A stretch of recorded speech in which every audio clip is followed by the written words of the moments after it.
मुख्यमंत्री योगी आदित्यनाथ आज शामली के दौरे पर रहे। ऐसे में उन्होंने कई विकास परियोजनाओं की सौगात दी। कम से कम 89 विकास परियोजनाओं की सौगात दी है मुख्यमंत्री योगी ने। इस दौरान सीएम योगी ने विपक्ष पर भी जमकर हमला बोला और कहा कि जो लोग कभी कांधला कैराना से पलायन और डेमोग्राफी बदलने की साजिश रचते थे, आज डबल इंजन की सरकार ने उन्हें करारा जवाब दिया है। रिपोर्ट देखिए।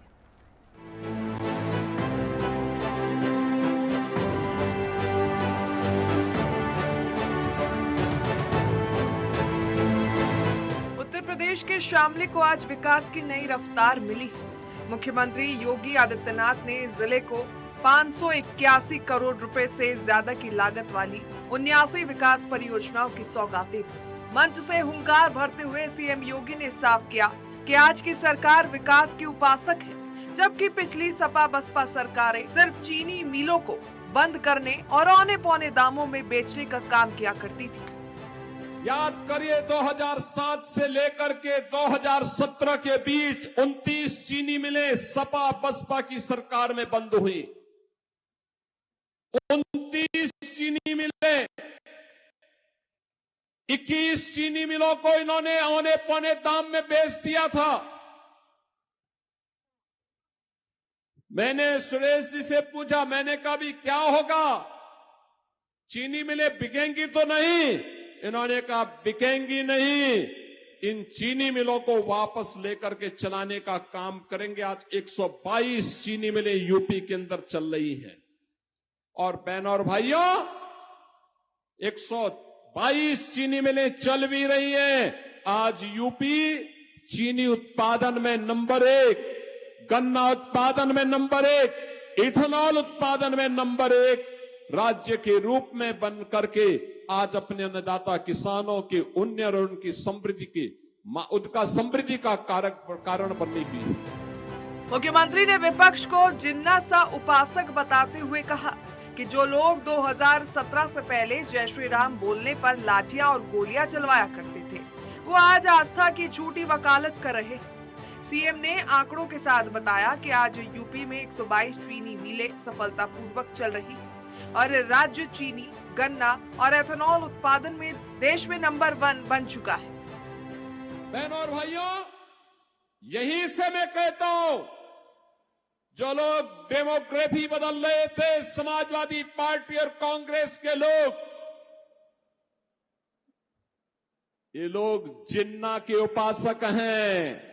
इसीलिए तो कांधला और कैराना से पलायन हो रहा था और हम लोग अन्नदाता किसानों के उपासक हैं, जिन्होंने गन्ने का क्षेत्रफल बढ़ा करके आज चीनी मिलों के गन्ना मूल्य का भुगतान हमारे किसानों को हो सके।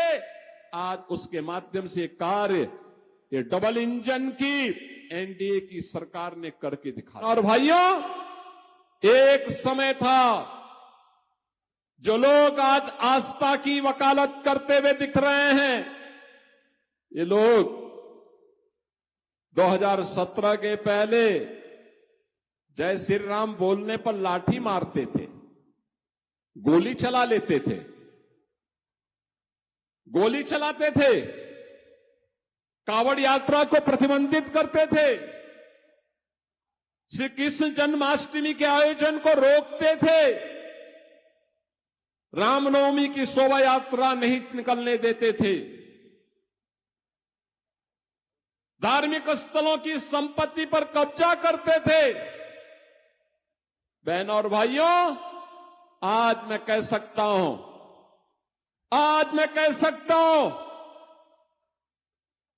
पश्चिमी उत्तर प्रदेश के लिए,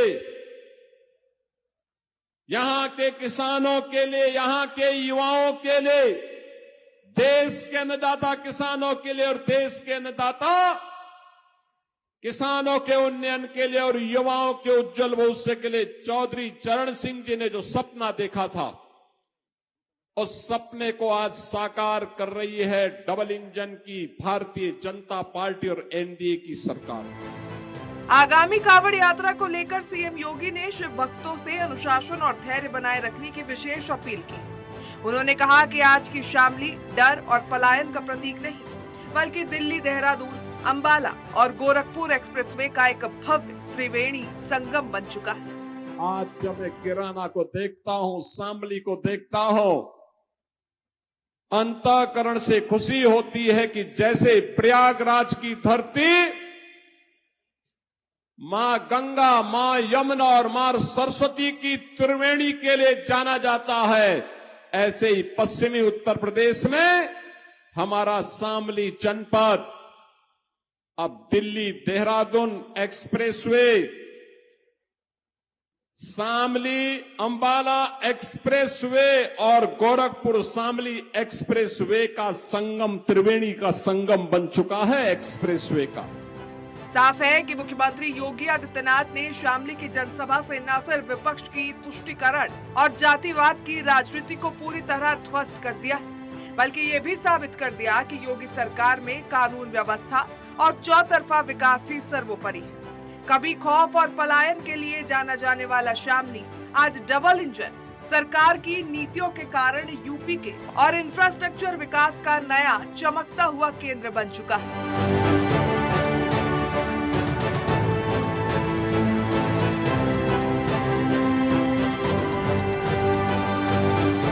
तो चलिए इस खबर पर ज्यादा जानकारी के साथ हमारे सहयोगी रोहित बालियान इस खबर पर जुड़ चुके हैं।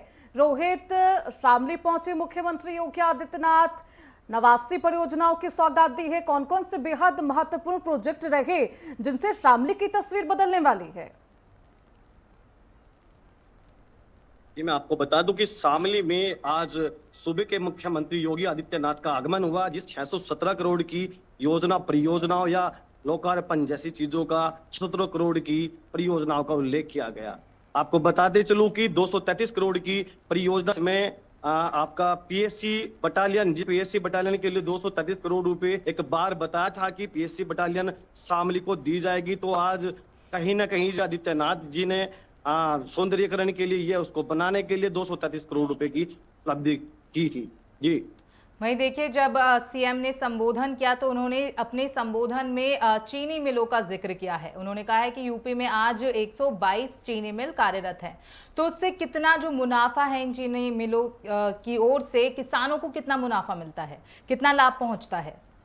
ये मैं आपको बताते चलूं, एक पश्चिम उत्तर प्रदेश और शामली, मुजफ्फरनगर, सहारनपुर जैसे जनपद जो हैं ये गन्ने के उत्पादन देश है, और गन्ना सबसे ज्यादा उत्पादन जो होता है वह है शामली, सहारनपुर, मुजफ्फरनगर इन जैसे प्रदेशों में जनपदों में होता है। और गन्ने मिलों की, चीनी मिल की 17 पहले जितने भी चीनी मिल थे करीब 17 मिल बिक चुके थे। कहीं ना कहीं भाजपा सरकार के आने से सभी मिलों सही तत्परता पे चलते हुए हैं और किसानों को पेमेंट सही समय पर आ जाता है।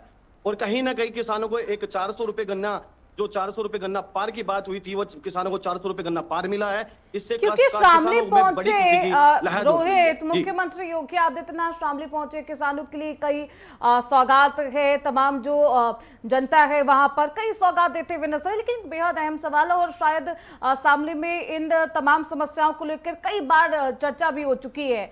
रोहित, पलायन एक बेहद संवेदनशील मुद्दा है, कितना अभी पलायन वहां पर खत्म हो चुका है, या पलायन रोकने के लिए सरकार क्या कुछ कर रही है, कौन सी प्रोजेक्ट ला रही है और क्या कुछ चुनौती है सरकार के सामने अभी?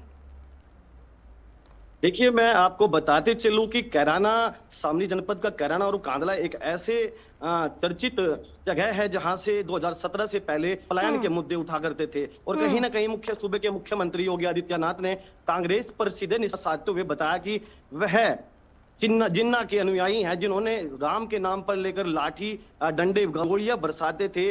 आज कहीं ना कहीं वहां पर बहुत बड़ा सुधार हुआ है। और कैराना जैसी जगह पर जो लोग अपना घर से बेघर हो जाते थे, वहां पर उल्टे वापस रहने के लिए आ गए हैं। तो कहीं ना कहीं भाजपा सरकार के आने से पलायन की मुद्दा बिल्कुल खत्म हो चुका है। जी तो देखिए, पलायन एक बेहद संवेदनशील मुद्दा शामली के लिए, कैराना के लिए, अब कहीं ना कहीं वो खत्म होता हुआ आपको नजर आ रहा होगा। कई सवाल और भी है, एक पेयजल की समस्या है वहां पर शामली में, किस तरीके से उसे दुरुस्त किया जा रहा है? रोहित,